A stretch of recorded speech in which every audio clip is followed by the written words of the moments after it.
Bonjour à tous, ici Margot Morin. Bienvenue sur ma chaîne dédiée à tout ce qui touche à la maison, déco, organisation, astuces pratiques. Si vous aimez créer un espace qui vous ressemble et découvrir des conseils pour embellir votre intérieur, n'oubliez pas de vous abonner. Aujourd'hui, on va explorer ensemble un nouveau sujet pour transformer votre chez vous. Prêt? C'est parti! Bonjour à tous. Dans cette vidéo, je vais vous parler du chauffage central et vous expliquer ce que c'est exactement. Nous allons explorer son fonctionnement, ses avantages et les différentes options qui s'offrent à vous. Que vous soyez en train de construire votre maison ou simplement curieux d'en savoir plus sur les systèmes de chauffage, cette vidéo est faite pour vous. Restez avec moi pour découvrir tout ce qu'il faut savoir sur le chauffage central. Le terme de chauffage central est employé pour designer le fait de chauffer plusieurs endroits à partir d'un seul point d'alimentation. En chaleur, mais des appareils de chauffage multiples.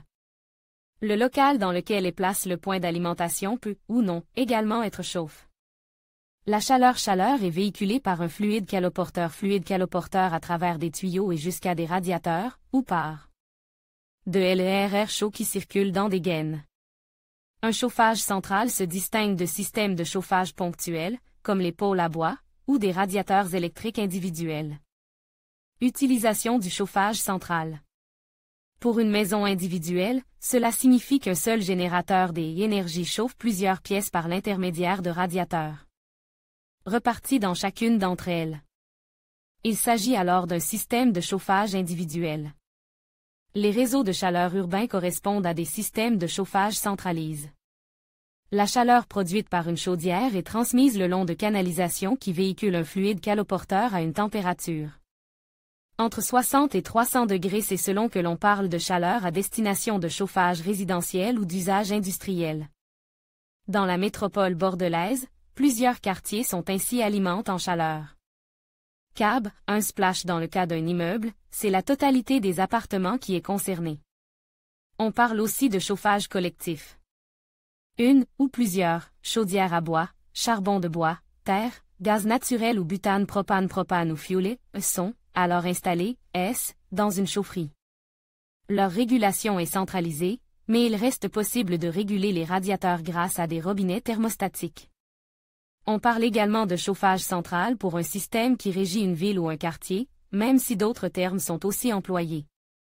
Comme chauffage de district ou chauffage urbain. Un réseau de conduite de vapeur alimente le secteur prédéfini.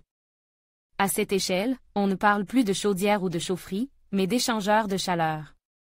Cette chaleur provient des résidus des énergies produits par l'industrie et recycle.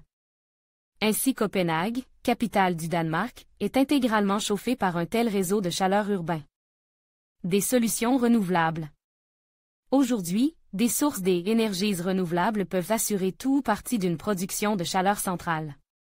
Ainsi les panneaux solaires photovoltaïques, mais surtout les pompes à chaleur en géothermie lorsqu'elles exploitent les calories du sol ou en aérothermie lorsqu'elles exploitent les calories de l'air. Devis travaux guet contact, chauffage et isolation.